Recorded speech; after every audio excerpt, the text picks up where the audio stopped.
dama ko créé woon pour jàngale pour partitionner bi léegi man ci lay connecté pour l'instant nii wala naa leen ko ba avant may commencé gis ngeen ci kaw nii am naa leen léegi damay ñëw cliquer fii nii bala xoolee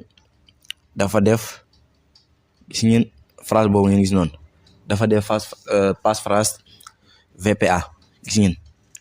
ci ginnaaw à droite mu def Modou Sow 2021 kon loolu mooy mot de passe léegi boo bëggee modifier da nga ñëw cliquer fii léegi mu def ci beneen mot de passe A P G Q G majuscule D